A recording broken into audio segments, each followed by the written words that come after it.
अगर विपक्षी गठबंधन चुनाव हार गया तो क्या मैं ये कहूंगी कि मेरा देश इंडिया हार गया? अगर इनमें से कोई नेता गठबंधन तोड़ देता है तो मैं या फिर देश के लोग इसे क्या कहेंगे कि इंडिया टूट गया? इसीलिए मैं इस गठबंधन को इंडी ही कहूंगी। ये कहना है पूर्व राष्ट्रपति प्रणब मुखर्जी की बेटी शर्मिष्ठा मुखर्जी का। उन्होंने कांग्रेस को सलाह भी दी है।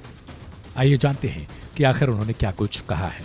दरअसल लोकसभा चुनाव से ठीक पहले कांग्रेस अपने सहयोगी दलों के साथ चुनाव लड़ने और बीजेपी के खिलाफ माहौल तैयार करने में जुटी है। ये लेकिन सच्चाई तो ये है कि ये कोशिश बिल्कुल भी बीजेपी के खिलाफ काम करती नजर नहीं आ रही। चुनाव में 100 से भी कम दिन बचे हैं, लेकिन धरातल पर कांग्रेस लड़ाई लड़ने में नाकाम ही दिख रही है। हालात ये बनते जा रहे हैं कि कांग्रेस को हर कोई एक न एक सलाह दे ही जाता है, चाहे वो कांग्रेस पार्टी के सहयोगी दल हों या फिर खुद देश के प्रधानमंत्री नरेंद्र मोदी ही क्यों ना हो। लेकिन अब पूर्व राष्ट्रपति प्रणब मुखर्जी की बेटी शर्मिष्ठा ने भी कांग्रेस आलाकमान में बड़े बदलाव की सीख दी है।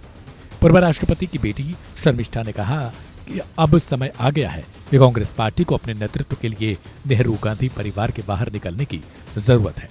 यानी साफ शब्दों में कहा जाए तो शर्मिष्ठा ने साफ इशारा किया कि राहुल गांधी और सोनिया की बजाय किसी और पर भी ध्यान देना चाहिए। कांग्रेस देश में अब भी विपक्षी दल है, लेकिन यह प्रश्न है कि यह उपस्थिति को कैसे मजबूत किया जाए। लोकतंत्र की बहाली, सदस्यता अभियान, पार्टी के भीतर संगठनात्मक चुनाव और नीतिगत निर्णयों की प्रक्रिया में हर स्तर पर जमीनी स्तर के कार्यकर्ताओं को शामिल करना चाहिए। शर्मिष्ठा ने यह भी बताया कि पूर्व राष्ट्रपति प्रणब मुखर्जी ने अपनी किताब में भी इन्हीं बदलावों के बारे में लिखा है। इसके अलावा कांग्रेस को मजबूत करने के लिए कोई जादू की छड़ी नहीं है। यानी कांग्रेस में गांधी परिवार के वर्चस्व को अब खत्म करना चाहिए, जिससे अलग अलग क्षेत्रों से लोग उभरकर सामने आए और एक मजबूत विपक्ष की भूमिका को बनाया जा सके। हालांकि जब राहुल गांधी के बारे में शर्मिष्ठा से पूछा गया तो उन्होंने कहा कि राहुल गांधी को परिभाषित करना मेरा काम नहीं है, किसी भी व्यक्ति को परिभाषित करना संभव नहीं।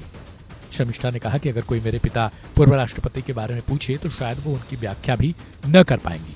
यही नहीं, बल्कि उन्होंने कहा कि कांग्रेस समर्थक के नाते वे इस पार्टी की स्थिति पर चिंता करती हैं और एक जिम्मेदार नागरिक की भी जिम्मेदारी है कि वो इसे मजबूत करने में मदद करे।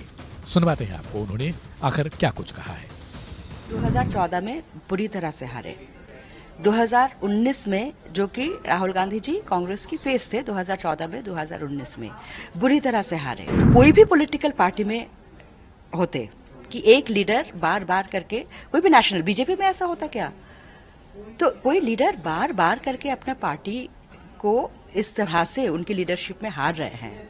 अब ये तो पार्टी की लोगों की सोचना जरूरी है, पार्टी की फेस, चुनाव की फेस कौन हो, ये तो कांग्रेस पार्टी के सोचना जरूरी है। कहते हैं कि वो अनमेच्योर है और इस तरह की बातें सामने आती, तो क्या कांग्रेस को बाहर निकल के दिखना चाहिए? देखिए, बिल्कुल कांग्रेस को इस बात का ध्यान रखना जरूरी है कि राहुल गांधी जी 2014 में बुरी तरह से हारे, 2019 में जो कि राहुल गांधी जी कांग्रेस की फेस थे, 2014 में 2019 में बुरी तरह से हारे।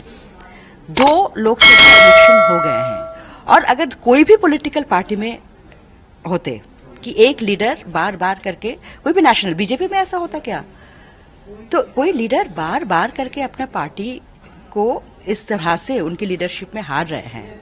अब ये तो पार्टी की लोगों की सोचना जरूरी है कि पार्टी की फेस, चुनाव की फेस कौन हो, ये तो कांग्रेस पार्टी के सोचना जरूरी है।